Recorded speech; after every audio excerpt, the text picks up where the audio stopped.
प्रबोधनाचा आवाज क्षीण होत असताना अशा प्रकारची व्याख्यानमाला चालवणं, त्याला असे वेगवेगळे विषय ठेवणं हे खूप धाडसाचं काम आहे. नाव जरी पंडितजींचं असलं तरी ती वसंत व्याख्यानमालाच आहे. आणि ती बहरावी, त्यातून विचारमंथन व्हावं, त्यातून परिवर्तन व्हावं, बदल व्हावेत, ते बदल आपण स्वीकारावेत आणि पुढे चालावं, हा सामान्य उद्देश आहे. मी विचार करत होतो की हल्ली व्याख्यानमालांमधून तरी परिवर्तन होतं का? प्रशांतजी खूप छान बोलले की बोलावीत अशी माणसं सापडणार नाहीत, ज्यांच्या पायावरती डोकं ठेवावं असे पाय सापडणार नाहीत.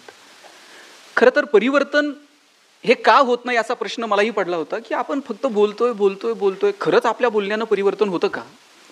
साधू संतांनी परिवर्तनासाठी प्रयत्न केले, मोठमोठ्या विचारवंतांनी प्रयत्न केले, साहित्यिकांनी प्रयत्न केले, वेगवेगळ्या विचारसरणीच्या लोकांनी परिवर्तनासाठी प्रयत्न केले, आणि मग आपण हे बोलत फिरतोय, याच्यातनं परिवर्तन होणार आहे का? आणि मी माझ्या गुरूंना प्रश्न विचारला, खरंच हे कुठपर्यंत बोलायचं आणि या बोलण्यातनं परिवर्तन होणार आहे का? त्यांनी खूप सुंदर सांगितलं, म्हटले की बोलून बोलून जग बदलेल वगैरे हा फार विचार तू करू नको. बोलून बोलून तू एकटा जरी बदलला तरी खूप झालं म्हटले.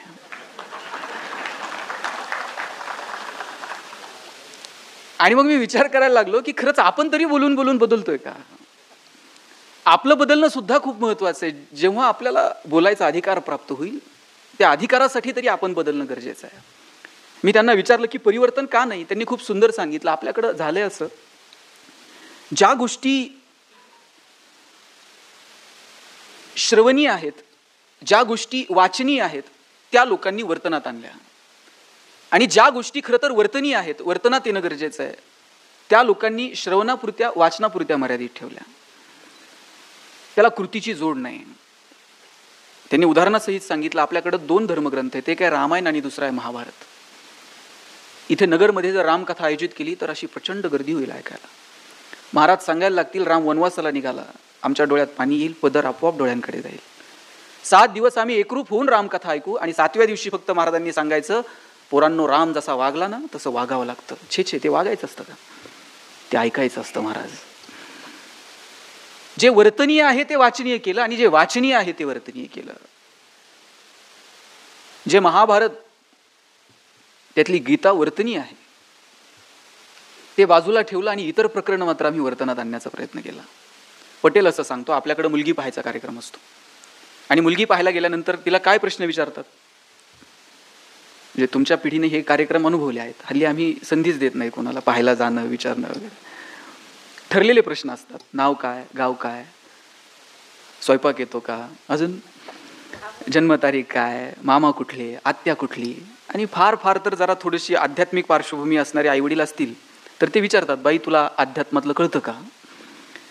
आणि मुलीला सांगून ठेवलेलं असतं, काही विचारलं तर हो म्हणायचं, नंतर बघू आपण काय असतं. तिला विचारलं, बाई तुला अध्यात्मातलं कळतं का? मुलगी म्हटली, काय कळत नाही ते विचारा. म्हटली कळतं तर एखादी सुंदर रामायणातली कथा सांग. मुलगी म्हटली 2 सांगते, एक काय? आता या जमान्यामध्ये अध्यात्मातलं कळतं असं सांगणारी मुलगी भेटणं म्हणजे किती कौतुक आहे मला सांगा. हल्ली सगळ्या महिला संध्याकाळी 7 ते रात्री 10 पर्यंत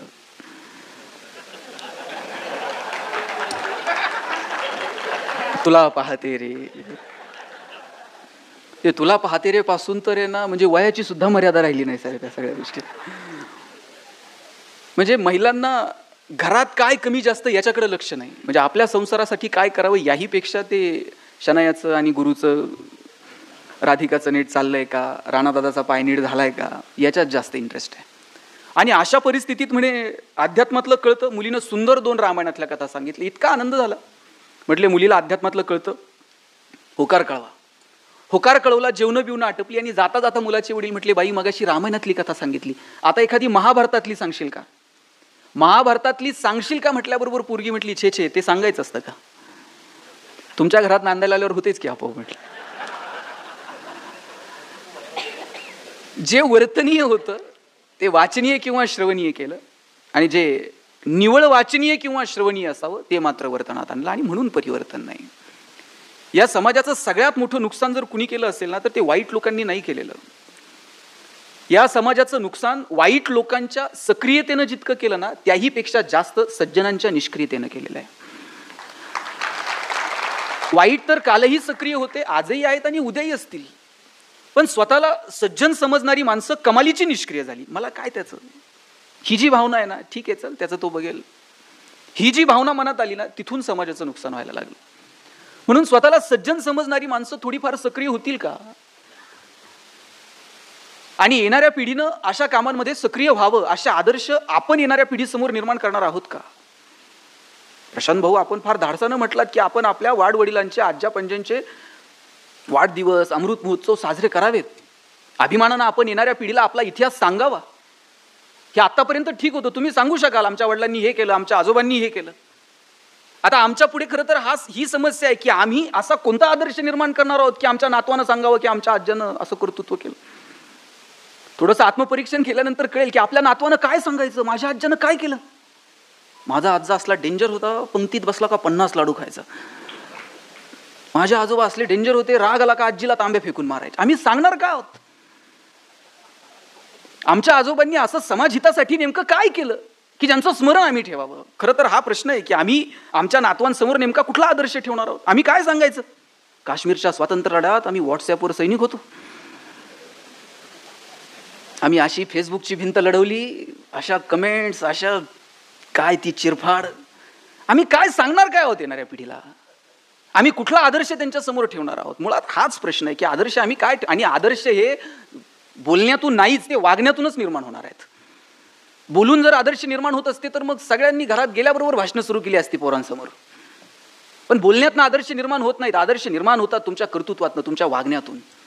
पोराला सांगायचं व्यसन करू नये, अशी घरात सुविचाराची पाटी लिहून ठेवायची, व्यसन करू नये.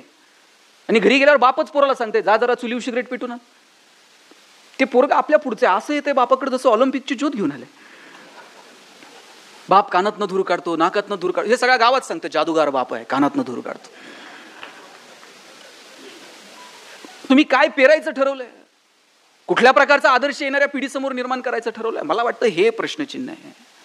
तुम्ही कुठल्या वादात आहात? तुम्ही कुठल्या गटाचे समर्थक आहात? तुम्ही पुरोगामी आहात? तुम्ही प्रतिगामी आहात? हे सगळं आपण आपल्या पातळीवरती चाचपडून पाहावं. आणि महात्मा गांधी तर म्हणायचे की तुम्ही कुठल्या आदर्श पुरुषाशी, त्याच्या तत्वांशी स्वतःशी जुळवणूक करून चालताय ना, याहीपेक्षा तुम्ही तुमच्या कामाचं अप्रायझल स्वतः करावं. आणि तुम्ही तुमच्या कामाचं अप्रायझल करत असताना एकच क्रायटेरिया आहे, तुम्ही जे काम करत आहात ते शेवटच्या माणसाची अश्रू पुसतं का? समाजातल्या शेवटच्या माणसाला, तळागाळातल्या माणसाला तुम्ही करणारं काम उपयोगी पडतं का? मला वाटतं हा क्रायटेरिया आहे. आपलंही जगणं सुंदर व्हावं आणि इतरांचंही जगणं सुंदर व्हावं. इतरांचं जगणं सुंदर व्हावं याच्यासाठी आमच्याकडे काय? इतरांचं सोडावं, स्वतःचं जगणं सुंदर व्हावं याच्यासाठी आम्ही काही वेगळे प्रयत्न करतो का? मी ज्यावेळेस या विषयावरती बोलायला सुरुवात केली, मी वडिलांना विचारलं की काय जगणं कधी सुंदर होईल? महागडी गाडी घेतली म्हणजे जगणं सुंदर होईल, 2-5 कोटीचा फ्लॅट घेतला म्हणजे जगणं सुंदर होईल, महागड्या ब्युटी पार्लरमध्ये जाऊन आम्ही बसलोत, महागडी विभूषणं आम्ही खरेदी करायला शिकलोत म्हणजे जगणं सुंदर होईल. ते 2 दिवस काहीच बोलले नाही आणि तिसऱ्या दिवशी म्हटले तुला सुंदर जगण्याचा एक फॉर्म्युला सांगतो. म्हटलं काय? म्हटलं एक यादी कर की आतापर्यंत तुला कोणत्या कोणत्या माणसांनी मदत केली आयुष्यात. म्हटलं सोपं आहे. मी लिहायला घेतली यादी. मी ज्यावेळेस केडगाववरून न्यूयॉर्क्सला कॉलेजला यायला लागलो, मला एक मित्र डबल सीट घेऊन यायचा. मी त्याचं नाव पहिल्यांदा यादीत टाकलं. 11वीची फी भरायला पैसे नव्हते, मित्राच्या एका वडिलांनी दिले होते, मी त्याचं यादीत नाव लिहिलं. पुण्यात MBAला गेलो, एका घरात राहायचो पेंगेस्ट म्हणून, तिथलं नाव लिहिलं. ज्यांनी ज्यांनी आयुष्यभर मदत केली, नोकरीला लागलो पुण्यात जिल्हा परिषदेला, तिथल्या ज्या माझे जे डेप्युटी CEO होते त्यांचं नाव लिहिलं की या लोकांनी मला खूप मदत करत गेले आयुष्यात. आणि अशी 100-150 लोकांची मी यादी केली की या लोकांनी मला माझ्या आयुष्यात मदत केलेली आहे. वडिलांनी अशी पाठीवर थाप मारली आणि म्हटले मला हेवा वाटतो तुझा की तुला ती माणसं आठवतात ज्यांनी तुला आतापर्यंत मदत केली. मला म्हटलं आता एक आणखी काम कर की आतापर्यंत तू किती लोकांना मदत केली ती जरा यादी कर.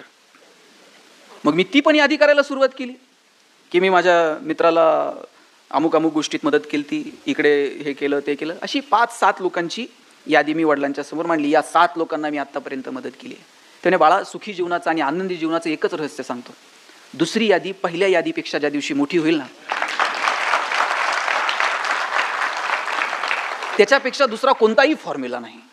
मग तुम्ही कुठल्याही विचारधारेचे असा स्वतःला विचारून पहा की आपलं जगणं समाजहिताचं आहे का? आपलं जगणं वेगवेगळ्या घटना चाचपडत असताना विज्ञानवादाच्या कुठल्याही कसोटीला घासून पुसून आपण त्या जगण्याची चिकित्सा करतो का? आपण हे सगळं चाचपडून पाहत असताना किंवा कुठलंही राजकीय मत ठरवत असताना उच्च नैतिकतेचा स्वीकार करतो का? ही काही मतं आपण आपल्या आपल्या सुचुटीवरती चाकून पाहूयात. आणि ज्यावेळेस वाटेल की नाही, शेवटच्या माणसाचं अश्रू पुसण्यासाठी, शेवटच्या माणसाचं जगणं सुंदर होण्यासाठी माझं जगणं हे हिताचं आहे, त्या दिवशी समजावं की जगणं सुंदर आहे. दुर्दैवानं झालंय काय माहितीये का, की समाजाला पुढे घेऊन जाण्यासाठी किंवा कुणालाही मदत करण्यासाठी फार वेगळं काही करावं लागत नाही. आपलं जगणं मुळात प्रवाही असावं, ते असं थांबणारं नसावं. जिथे थांबणं येतं ना तिथे संचय येतो, मग तिथे साचले पण येतं. दोन समुद्र आहेत, एक मृत समुद्र आहे आणि एक जिवंत समुद्र आहे. त्या मृत समुद्रात कुठल्या वनस्पती नाहीत, कुठले मासे नाहीत, कुठलेही त्या पाण्यात राहणारे कुठलेही प्राणी नाहीत. आणि त्याच्या शेजारी जो जिवंत समुद्र आहे तिथं सगळ्या वनस्पती आहेत, सगळे वेगवेगळ्या प्रकारचे मासे आहेत. आणि या दोनही समुद्रांना जो प्रवाह आहे, जो सोर्स आहे पाण्याचा, तो जॉर्डन नदीचा आहे. एकाच नदीचा सोर्स असताना सुद्धा एक समुद्र मृत आहे आणि दुसरा जिवंत आहे, असं का? त्यातलं टेक्निकल रिझन मला माहित नाही, पण बऱ्याच जाणकारांचं म्हणणं असं आहे की जॉर्डन नदी जिवंत समुद्रात प्रवाही आहे आणि मृत समुद्रात थांबते, साचते. तिथे साचले पण आलं, तिथे जिवंत असणं उरत नाही. जिथं घेणं आहे आणि देणं आहे तिथे मजा आहे. जिथे नुसतंच घेणं आहे तिथेही मजा नाही, आणि जिथे नुसतंच देणं आहे तिथे फार काळ मजा नाही. म्हणून घेणं आणि देणं इतकं प्रवाही असायला हवं. ते विंदांची खूप सुंदर कविता आहे, देणाऱ्यानं देत जावं, घेणाऱ्यानं घेत जावं, आणि घेता घेता एक दिवस म्हणजे हात घ्यायचे म्हणजे तुडून घ्यायचे का, तर ती देण्याची वृत्ती आत्मसात करावी. हिरव्या पिवळ्या डोंगरांकडून हिरवी पिवळी शाल घ्यावी, सह्याद्रीच्या कड्याकडून छातीसाठी ढाल घ्यावी, वेड्या पिशा ढगांकडून वेडेपिसे आकार घ्यावेत, मातीमधल्या प्रश्नासाठी पृथ्वीकडून हुंकार घ्यावेत, उसळलेल्या दर्याकडून पिसळलेली आयाळ घ्यावी, आणि शांत वाहणाऱ्या भीमेकडून तुकोबाची माळ घ्यावी. देणाऱ्यानं देत जावं, घेणाऱ्यानं घेत जावं, आणि मग एक दिवस त्या देणाऱ्याचे हात घ्यावेत.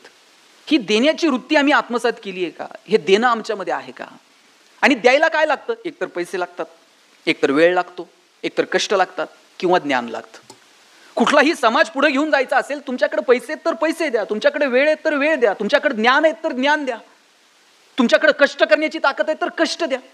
आणि हे काहीच नसेल तर किमान गप्प बसा. हे वरच्या 4 लोकांची अडचण नाहीये, हे 5वे आहेत ना ज्यांच्या काहीच नाही त्यांची अडचण आहे. यांना फार वळवळ आहे, आणि ही वळवळ करणारी माणसं चळवळ बिघडून टाकतात. म्हणून आपल्याकडे जे आहे ते एकतर देता आलं पाहिजे, नाही तर मग शांतपणे पाहता आलं पाहिजे. हे शांतपणे पाहणंही उरलं नाही आणि देण्याचीही दानत नाही, तिथे दुःख आहे. मग आनंद नेमका कशात आहे? ज्ञानोबांनी खूप सुंदर सांगितलंय. आपण नेवाशात ना आहात साहेब, म्हणजे ज्ञानेश्वरी इतका सुंदर ग्रंथ आहे.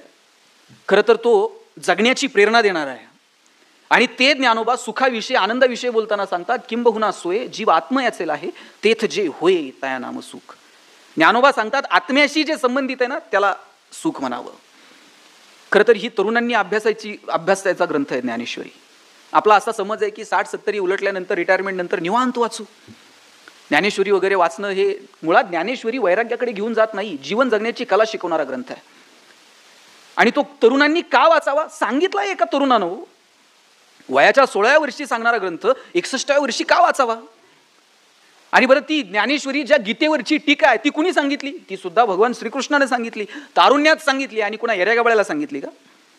जगातला सगळ्यात श्रेष्ठ धनुर्धारी अर्जुन, त्याला सांगितली गीता. आणि कुठं सांगितली? माऊली सभागृहात, ऑडिटोरियममध्ये, बालगंधर्वला तिकीट लावून? अरे कुरुक्षेत्रात सांगितली, जिथं जीवन आणि मृत्यू समोरासमोर आहे. तिथं कृष्ण गीता सांगतो. आणि त्या गीतेवरची टीका असणारी ज्ञानेश्वरी. आणि ते ज्ञानोबा आनंदाविषयी बोलताना सांगतात की ती आत्म्याची वृत्ती आनंदी असणं, ती तुमची सेल्फ कॅरेक्टरिस्टिक आहे. आनंदही आपला आहे आणि दुःखही आपलंच आहे. पण दुर्दैवानं झालं काय, आनंद आणि दुःख हे आपलं आपलं असण्यापेक्षा ते इतरांच्या क्रियेप्रतिक्रियेवरती अवलंबून राहायला लागलं. ते इतरांच्या क्रियेप्रतिक्रियेवरती कसं अवलंबून असेल? मला साधं सांगा, इथं महिला आहेत, लाईट गेल्यानंतर पहिल्यांदा काय करतात? ते मेणबत्ती वगैरे नंतर, खरं सांगा, शेजारच्याची आहे का नाही ते बघते आधी. आणि शेजारच्याची असली तर सगळ्या जगाचं दुःख आपल्या वाट्याला. आणि शेजारच्याची नसल्यावर किती बरं वाटते, सगळ्या गावाची गेली, जाऊ दे मोरू दे म्हणते. काय दुःख सुद्धा सार्वजनिक असलं पाहिजे. जग बुडालं तिथं आपलं काय? दुःख सार्वजनिक असलं पाहिजे आणि सुख मात्र वैयक्तिक असलं पाहिजे. 100 रुपयाची नोट हरू दे बरं, म्हणजे हरू नये पण कल्पना करा हरवली, किती वाईट वाटतं ताई. गल्लीतल्या 4 बायकांना बोलून आपण सांगतो, बाई बाजारात गेलते, 100 रुपये पडले, कसे साठवले होते माझे मला माहीत, परवा त्यांच्या खिशात 20 सापडले, असे करून करून 100 झालते, कुठं पडले कुणाच ठाऊक. बरं, त्याच्या पुढचं बोलणं असं असते, ज्याला सापडले असतील त्याला पचायचेच नाहीत. किती दुःख. फक्त यातल्या 4 चौघींमधल्या एकीनं सांगितले पाहिजे, बाई तुझे 100 गेले, माझे परवा 500 पडले, इतकं बरं वाटतं ना. जाऊ दे मरू दे, आपले तर 100च गेले. ते दुःखातून दुःख वजा होतंय, आनंदातून आनंद वजा होतोय. आपला आनंदही आपलं नाही ना आपलं दुःखही आपलं नाही. किती फंटूस आयुष्य आपण जगतो. मला वाटतं इतरांच्या आनंदात आपल्याला आनंद वाटायला हवा, इतरांच्या दुःखात आपल्याला दुःख वाटायला हवं. आणि मुळात आपण माणसं आहोत, आपण एकमेकांपेक्षा वेगळे आहोत. परमेश्वरानं आपल्याला विचार करण्याचं सामर्थ्य दिलं, आपल्याला हसण्याची ताकद दिली, दुःखात सहभागी होण्याची क्षमता दिली. 4 कोटी वर्ष, मी परवा एक पुस्तक वाचत होतो, साने गुरुजींनी त्याचा अनुवाद केलाय, मानवजातीची कथा. 4 कोटी वर्ष लागली माकडापासून माणूस तयार व्हायला. लाखो वर्ष लागली त्याला ताठ चालायला, तो असा वाकत चालायचा. त्याच्यानंतर हजारो वर्षानंतर त्याला वेगवेगळ्या धातूंचा शोध लागला. लाखो वर्ष उलटल्यानंतर त्याला हातात दगड उचलून फेकता येतो हे कळायला त्याला कितीतरी हजारो वर्ष गेली. आणि ज्या दिवशी माणसाला कळालं ना फेकता येतंय, त्या दिवशीपासून ते फक्त फेकायचाच विचार करायला लागला. मग त्यानं दगड उचलले, दगडांचा धारी लावल्या, त्याची शस्त्र तयार केले. त्या शस्त्रांपर्यंत तो थांबला नाही. मग त्याची मजल बॉम्ब शोधण्यापर्यंत गेली, विमानं शोधण्यापर्यंत गेली. आणि त्यानं त्याचं सगळं ज्ञान स्वतःच्या सुरक्षिततेच्या नावाखाली संहाराकडे वाटचाल करायला सुरुवात केली. आणि ज्या दिवशी त्याला कळालं की आपण मारू शकतो, खरं तर आता तुम्ही मी ज्या परिस्थितीत जगत आहोत, या परिस्थितीत यायला माणसाला कोट्यावधी वर्ष लागली. आपण कोणाला तरी मारू शकतो, कोणाचा तरी संहार करू शकतो, हे जर कळालं नसतं आणि आपल्या हातातून काहीतरी फेकण्यापेक्षा काहीतरी निर्माण करावं याच्याकडे जर माणसाची नजर गेली असती, तर काही शेकडो वर्षात आपण या परिस्थितीपर्यंत येऊन पोहोचलो असतो. पण काहीतरी फेकण्यापेक्षा आणि कुणाला तरी मारण्यापेक्षा काहीतरी निर्माण करावं हे कळायला माणसाला खूप वर्ष गेली. इथपर्यंत आपण सहजासहजी आलेलो नाही आहोत. कितीतरी पिढ्यानं पिढ्या खर्ची झाल्या आणि मग तुम्ही मी या अवस्थेपर्यंत आलेलो आहोत. आता इथून पुढचं आयुष्य किमान माणूस म्हणून, प्रत्येक माणसाला माणूस म्हणून जगता यावं, याच्यासाठी आपल्या प्रत्येकाला 2 पावलं उचलता येतील का? आपलं जगणं समृद्ध करता करता इतरांचं जगणं समृद्ध करता येईल का? याच्यासाठी काही प्रयत्न करता येतील का? आणि ज्या वेळेस ही देण्याची वृत्ती येते, तिथे इतरांचं आणि स्वतःचं जगणं समृद्ध होऊन जातं. तुम्ही डॉक्टर विठ्ठल लहाने नाव ऐकलं असेल, प्लॅस्टिक सर्जन आहेत आणि रोज 4 सर्जरी मोफत करतात. प्रशांत भाऊंनी मगाशी शिक्षणाचा उल्लेख केला आणि ते बोलले की शिक्षणातनं माणूस हा फक्त शिक्षित झाला, पण तो सुशिक्षित होऊ शकला नाही. महात्मा फुले म्हणायचे की शिक्षण हे 4 टप्प्यातनं जातं. पहिल्यांदा तो अशिक्षितपणाचा टप्पा ओलांडून शिक्षित होतो, नंतर सुशिक्षित होतो, नंतर सुसंस्कृत होतो आणि मग सृजनशील होतो. आम्ही फक्त अशिक्षितपणाचा टप्पा ओलांडून शिक्षित होऊ शकलो, पण सुशिक्षित, सुसंस्कृत, सृजनशील झालो का? संवेदनशील झालो का? आणि तसं जर असतं तर हजारो लाखो अभियंत्यांतून काही समाज अभियंते निर्माण झाले असते. इंजिनियरला कळतं पालिकेचं काम कसं करायचं, कोणत्या रस्त्याचं काम कसं करायचं. इंजिनियर, सिव्हिल इंजिनियरला कळतं कोणत्या चौकात किती रुपयानं प्लॉट घ्यायचा, किती स्क्वेअर फीट बांधकाम करायचं, किती TDR लोड करायचा, किती रुपयानं विकायचं. पण गावात काम करणाऱ्या एखाद्या सिव्हिल इंजिनियरला वाटतं का की ग्रामपंचायतच्या रस्त्याचं काम चालू असताना 2 मिनिट मी रस्त्यावर थांबावं, तिथल्या ग्रामसेवकाला विचारावं जरा इस्टिमेट दाखव, मला पण थोडंफार कळतं. त्याला ते गाव, त्याचा तो रस्ता त्याचा वाटतच नाही. डॉक्टर झाल्यानंतर मला कळतं की कोणत्या चौकात हॉस्पिटल टाकलं म्हणजे चालेल, प्रति बेड मी किती रुपये खर्च करायला हवा, कोणत्या बँकेचं कर्ज घ्यायला हवं, कर्ज परत जावं याच्यासाठी काय स्ट्रॅटेजीज करायला हव्यात. गरज नसताना पेशंटला ऍडमिट करतंय, गरज नसताना सलाईन लावतंय. नॉर्मल डिलिव्हरी असेल तर मी नगरच्या डॉक्टरांविषयी बोलत नाही, मला परत पुण्याला जायचं, नाही तर परत इथंच तुम्ही ऍडमिट करा. म्हणजे या एज्युकेशन सिस्टीम मधनं डॉक्टर तयार झाले, पण समाजाची नाडी कळेल असे मोजके डॉक्टर पाहायला मिळाले. अभियंते तयार झाले, पण समाज अभियंते किती. आणि मग हे शिक्षण व्यवस्थेचं अपयश नाही का? आमच्या पोरांना प्रश्न पडत नाहीत का? आमच्या पोरांमध्ये राष्ट्रप्रेम, समाजहित या संकल्पना फक्त मार्कांपुरत्याच मर्यादित आहेत का? मूल्य शिक्षणासारखा विषय फक्त मार्कांसाठीच मर्यादित आहे का? पर्यावरणासारखा विषय हा फक्त प्रोजेक्ट पुरताच मर्यादित आहे का? आम्ही या सगळ्या व्यवस्थेतनं पोरांचं जगणं समृद्ध व्हावं, समाज समृद्ध व्हावा, याच्यासाठी नेमकं पुढच्या पिढीच्या समोर काय ठेवत आहोत, मला वाटतं याचं आत्मपरीक्षण होणं गरजेचं आहे.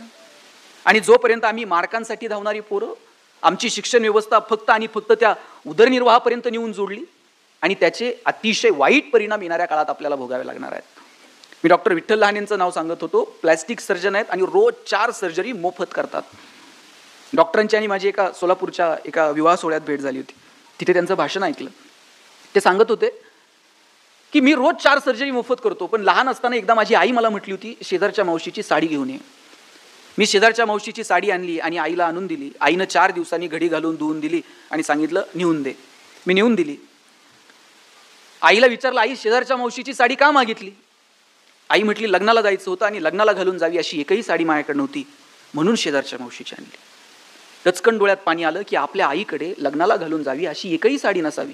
मोठं व्हायचं, खूप पैसे कमवायचे, आईला रोज नवीन साडी घालता आली पाहिजे. डॉक्टर झालो, पैसे मिळायला लागले. आज माझी आई रोज नवी साडी घालू शकते. पण एक दिवशी रस्त्यानं जाताना एक मुलगी पाहिली, तिचे 2 ओठ फाटलेले होते. तिचं लग्न जमत नव्हतं. तिचं लग्न जमत नाही हे दुःख त्या मुलीला विचारण्यापेक्षा तिच्या बापाला किंवा भावाला विचारावं. मी त्या मुलीला हॉस्पिटलला बोलवलं आणि सांगितलं तुझ्या वडिलांना पाठवून दे, आपण सर्जरी करू. दुसऱ्या दिवशी वडील आणि भाऊ आले आणि सांगितलं प्लॅस्टिक सर्जरी करूयात. वडील म्हटले एवढे पैसे नाहीत साहेब, हे सर्जरी बिर्जरी नटनट्यांची कामं, आमच्याकडे कुठून आले एवढे पैसे? मी म्हटलं पैसे लागत नाहीत, तुम्ही फक्त या. मला माझ्या आयुष्यातला अर्धा 1 तास फक्त ऑपरेशनसाठी खर्च करायचा होता, बाकी काही नाही. तो अर्धा 1 तास खर्च करायचं ठरवलं, मोफत ऑपरेशन केलं. पोरगी सुंदर दिसायला लागली.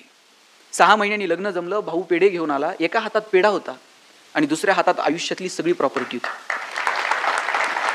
ही सगळी प्रॉपर्टी त्या पेढ्याच्या समोर खुजी वाटायला लागली आणि ठरवलं रोज 4 तरी पेढे कमवायचे. डॉक्टर सांगत होते माझे वडील 90-92 वर्षांचे, पण असं तरुण पोराला लाजवेल असं हवेत तर चालत असतात. वडिलांना विचारलं बाबा एवढे हवेत का चालता? वडील म्हटले मी पद्मश्री डॉक्टर तात्याराव लहाने आणि प्लॅस्टिक सर्जन विठ्ठल लहानेचा बाप आहे, हवेत नाही चालणार तर काय चालणार. अमृत महोत्सव साजरा करण्यासाठी अशी परंपरा सांगता आली पाहिजे. आम्ही यांचे पाईक आहोत, आम्ही या संस्कारांना घेऊन पुढे चाललेलो आहोत. किंवा बापाला अभिमानानं सांगता आलं पाहिजे की अरे मी या लेकरांचा बाप आहे. आणि मग हे कुठून आलं हे मला वाटत नाही की कुठल्या शाळेत, तुम्ही जे बोललात की अनुभवातनं आपण शिकतो, शाळेतनं ऑपरेशन कसं करायचं हे आम्ही शिकलो असू, पण समाजानं आम्हाला शिकवलं की नाही, आमचं ज्ञान समाजहिताचं असायला हवं. लक्षात घ्या, कोणताही शिक्षक आहे ना हा विद्यार्थीभिमुख असला पाहिजे, विद्यार्थी हा ज्ञानाभिमुख असला पाहिजे आणि त्याचं ज्ञान हे समाजाभिमुख असलं पाहिजे. त्याचं ज्ञान जर समाजाभिमुख नसेल तर त्या ज्ञानाचं करायचंय काय? आणि ज्ञानाचा अर्थ हा शेवटी केवळ आणि केवळ उदरनिर्वाहाशी जोडलेला असेल तर जगात कुणीच उपाशी राहत नाही. जगात प्रत्येक जण आपापलं मिळेल तसं पोट भरतोच की. तुम्ही कोटी रुपये कमवले आणि तुमच्याकडं मी 1 लाख रुपये कमवले. लाख रुपये कमवल्यानंतर माझ्याकडे 2 रुपये उरले तर तो बॅलन्सच आहे. आणि कोटी रुपये कमवून तुमच्याकडे 10 रुपये उरले तरी तो बॅलन्सच आहे. आणि जगात बॅलन्स वरती घेऊन जायची सोय अजून उपलब्ध नाही. बॅलन्स इथेच ठेवून जावा लागतो. मग बॅलन्ससाठी जगायचं की सामाजिक बॅलन्स नीट असावा याच्यासाठी जगायचं, मला वाटतं हे ठरवावं लागेल. आणि मी परत परत सांगतो, समाजाचा बॅलन्स जर ठेवला नाही तर येणाऱ्या पिढ्या तुम्हाला मला नीट जगू देणार नाहीत. समाजसेवा सुद्धा स्वार्थी हेतूने करावा लागेल. एक वेळ जाती जातीतले वाद मिटवता येतील साहेब, धर्माधर्मातले वाद मिटवता येतील, एवढंच काय 2 राजकीय पक्षांमधले वाद सुद्धा मिटवता येतील. पण गरिबी आणि श्रीमंती ही जर दरी निर्माण झाली तर याचे परिणाम येणाऱ्या काळात प्रत्येक समाज व्यवस्थेला भोगावे लागतील. आणि तिकडे सुरुवात झाली आहे. लक्षात घ्या, पुण्यामध्ये एका माथे फिरून रात्रीत 50 गाड्या पेटून दिल्या. सकाळी पोलिसांनी विचारलं का पेटवल्या? म्हटलं आपल्याला घेता येत नाही. म्हणला पेटवता तर येते, काय करायचं ते करा. म्हटलं AC गाड्या घेऊन फिरता, आम्हाला STचं तिकीट काढता येत नाही, पेटून टाकल्या. म्हणला काय कलम लावायचे त्याला. मी पारगावमध्ये राहतो साहेब, नगर तालुक्यात छोटंसं गाव आहे माझं, पारगाव भातुरी. इथून 20-22 किलोमीटर अंतरावर आहे. माझ्या गावात एक MH14 पासिंगची गाडी आली होती. MH14 म्हणजे जरा सधन भाग आहे.